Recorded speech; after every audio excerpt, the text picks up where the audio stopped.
Hi, I'm Susan Alley with Appraisal Aid, and this week we are talking about highest and best use. Some of the common deficiencies we do see when there is a deficiency with highest and best use. It used to be that there was the box checked and nothing else, but appraisers have gotten away from that. You don't see that as often.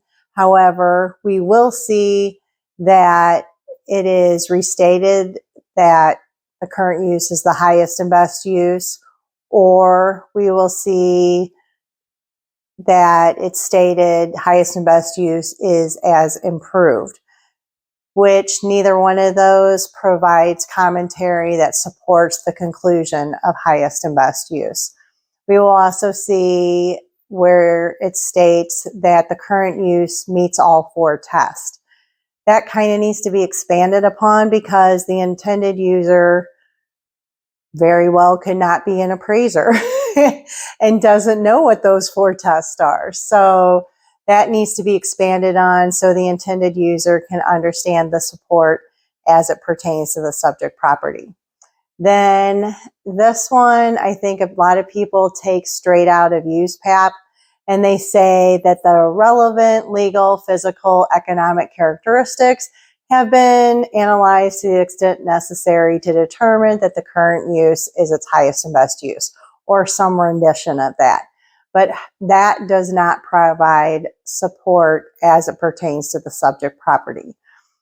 If the subject is located in a residential neighborhood where there is no other legally permissible use, your comment can be pretty brief, because if it's the only legally permissible use, stating so, stating so and that no other uses would be considered legally permissible, you've supported it. So we also do see generalized commentary. Again, that's not relevant to the subject, just general commentary. I have seen 3/4 of a page filled up discussing highest and best use, giving the definition of highest and best use, stating the factors of highest and best use, and everything, but never wrapping that up into a conclusion that supports the highest and best use as it pertains to the subject property.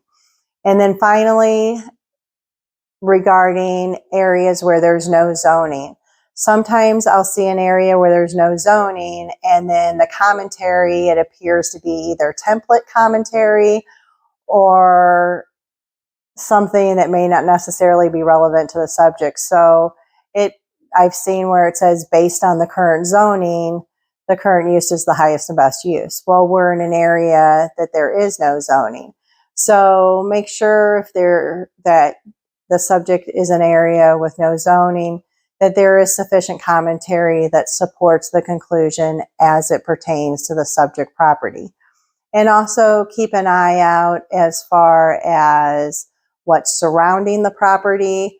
I have even seen a property that is zoned commercial that is basically on the on-ramp of, like, you can tell it was new when you looked at the on-ramp was new, and onto a highway, and they said that residential was the highest and best use.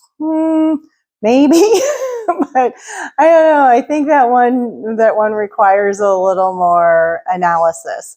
And then going back to hypothetical conditions, that is also and how that plays into highest and best use. When you're combining two or more lots, then that makes sure that the highest and best use reflects that total. I did see once where the subject was a large piece of land that it looked like either they had sold off or somebody else had sold off a bunch of parcels, and a brand new home subdivision lined the street going to the subject property, and the subject property was at the end of the cul-de-sac and was on significant land. They even they said, what did they say? That the current use is not the highest and best use, and then used a hypothetical stating that it was. And you can't hypothetical away the highest and best use. So that hopefully that discussion of highest and best use is helpful. Just make sure in your appraisal reports that you're providing summary and support as it pertains to the subject property. And if it is a comment that is in a template that can be put in every appraisal report, it probably needs to be expanded just slightly so that it's relevant to the subject. So we hope you find that helpful. And if you haven't already, follow us on LinkedIn and subscribe to our YouTube channel.